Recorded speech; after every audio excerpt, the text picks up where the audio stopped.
বিসমিল্লাহির রহমানির রহিম।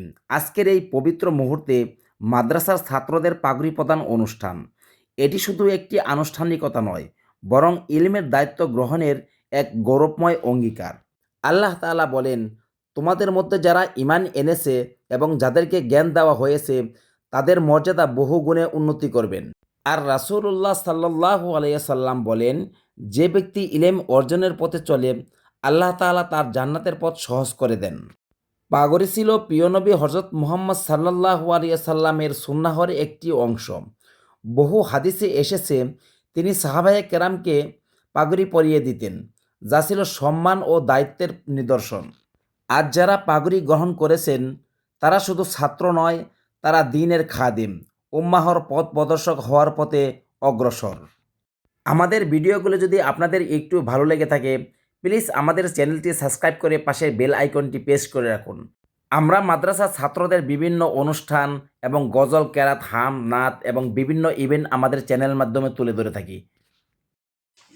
আউযু বিল্লাহি মিনাশ শাইতানির রাজীম।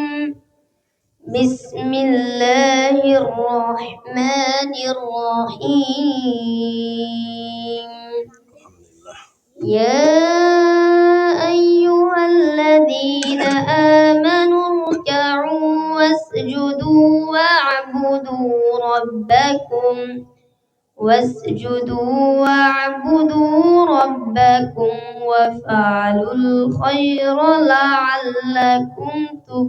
السلام عليكم ورحمة الله وبركاته. أعوذ بالله من الشيطان الرجيم. بسم الله الرحمن الرحيم. فاذكروني أذكركم واشكروا لي ولا تكفرون. يا أيها الذين آمنوا استعينوا بالصبر والصلاة إن الله مع الصابرين.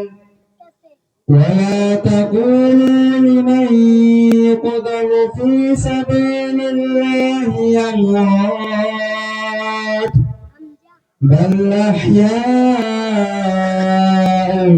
ولكن لا تشعرون.